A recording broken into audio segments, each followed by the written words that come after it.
தல அஜித் அவருடைய அடுத்த திரைப்படமாக உருவாக இருக்கும் AK-64 திரைப்படத்தை இயக்குனர் ஆதிக் ரவிச்சந்திரன் இயக்க இருக்காங்க. இசையமைப்பாளர் அனிருத் இந்த படத்திற்கு இசையமைக்கிறாங்க. ரோமியோ பிக்சர்ஸ் இந்த திரைப்படத்தை தயாரிக்க இருக்காங்க. இந்த திரைப்படம் பல அதிரடி ஆக்ஷன் காட்சிகளுடன் கூடிய நல்ல ஒரு கமர்ஷியல் என்டர்டெய்னராக இருக்க போகுது.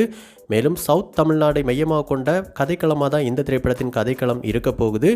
மேலும் இந்த திரைப்படத்தின் அதிகாரப்பூர்வ அறிவிப்பு கூடிய விரைவில் ஒரு ப்ரோமோ வீடியோவுடன் வெளியாக இருக்கு அப்படின்னு ஏற்கனவே இணையதளங்களில் தகவல்கள் வெளியாகி வைரலாக பரவிக்கிட்டு இருக்கு.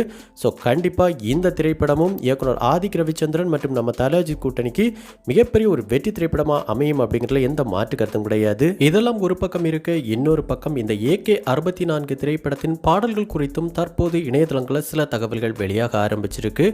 அந்த வகையில் இந்த AK-64 திரைப்படத்திற்கு இசையமைப்பாளர் அனிருத் அவர்கள் தான் இசையமைக்கிறாங்க. இந்த படத்திற்காக கமிட் ஆன உடனேயே இசையமைப்பாளர் அனிருத் அவர்கள் இந்த படத்தின் முதல் பாடலுக்கான வேலைகளை ஆரம்பிச்சிருந்தாங்க அப்படிங்கிற தகவல்கள் ஏற்கனவே வெளியாகி இருந்துச்சு. அதைத் தொடர்ந்து தற்போது இந்த திரைப்படத்திற்கான அந்த முதல் பாடலுக்கான அனைத்து கட்ட பணிகளையும் கிட்டத்தட்ட இசையமைப்பாளர் அனிருத் அவர்கள் தற்போது முடிச்சிட்டாங்க அப்படிங்கிற எக்ஸ்க்ளூசிவான தகவல் தற்போது வெளியாக ஆரம்பிச்சிருக்கு. அந்த வகையில் இந்த பாடலை பொறுத்த வரைக்கும் நம்ம தல அஜித் ரசிகர்கள் அனைவரும் மிகப்பெரிய அளவில் கொண்டாடும் விதமான நல்ல ஒரு தரமான மாசான செலிப்ரேஷன் பாடலாக தான் இந்த பாடலை இசையமைப்பாளர் அனிருத் அவர்கள் உருவாக்கியிருக்காங்க அப்படிங்கிற தகவல்கள் கிடைச்சிருக்கு. மேலும் அனைத்து தரப்பு ரசிகர்களும் தியேட்டரில் எழுந்து நின்று ஆடும் வகையிலான நல்ல ஒரு கொண்டாட்டமான பாடலாக இந்த பாடல் இருக்க போகுது.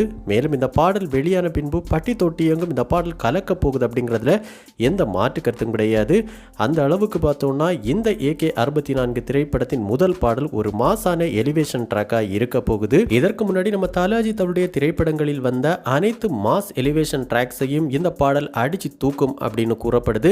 அந்த அளவுக்கு பார்த்தோம்னா இசையமைப்பாளர் அனிருத் அவர்கள் நல்ல ஒரு தரமான இசையை இந்த பாடலுக்கு கொடுத்திருக்காங்க. ஸோ கண்டிப்பாக இந்த பாடல் தியேட்டரில் வரும்போது வேற லெவலான செலிப்ரேஷன் இருக்க போகுது அப்படிங்கிறதுல எந்த மாற்று கருத்தும் கிடையாது. ஸோ இந்த திரைப்படத்தின் அனைத்து பாடல்களும் மிகப்பெரிய வைரல் ஹிட் பாடல்களாகி இந்த திரைப்படம் இசையமைப்பாளர் அனிருத் மற்றும் நம்ம தல அஜித் கூட்டணிக்கு மேலும் ஒரு வெற்றி திரைப்படம் அமையணும் அப்படின்னு நம்ம சினிபாஸ் நியூஸ் டீம் சார்பாகவும் வாழ்த்துக்கள் தெரிவிச்சுக்கிறோம். ஸோ இதுவரைக்கும் நம்ம தல அஜித் மற்றும் இசையமைப்பாளர் அனிருத் கூட்டணியில் வெளியான திரைப்படங்களில் வந்த பாடல்கள் மற்றும் தீ மியூசிக்கில் உங்களுடைய ஃபேவரட் பாடல் மற்றும் தீ மியூசிக் எது அப்படிங்கிற உங்களுடைய கருத்துக்களை நம்ம கமெண்ட் பாக்ஸில் கமெண்ட் பண்ணுங்க. இந்த வீடியோ உங்களுக்கு பிடிச்சிருந்தா லைக் பண்ணுங்க, கமெண்ட் பண்ணுங்க, ஷேர் பண்ணுங்க. இது மாதிரி தமிழ் சினிமாவோட எக்ஸ்க்ளூசிவான பல தகவல்களுக்கு நம்ம சினிபாஸ் நியூஸ் சேனலை சப்ஸ்கிரைப் பண்ணி சப்போர்ட் பண்ணுங்க. கூடவே பக்கத்தில் இருக்கிற பெல் ஐக்கானை கிளிக் பண்ணி ஆல் ஆப்ஷன் கொடுத்துக்கோங்க. நன்றி, வணக்கம்.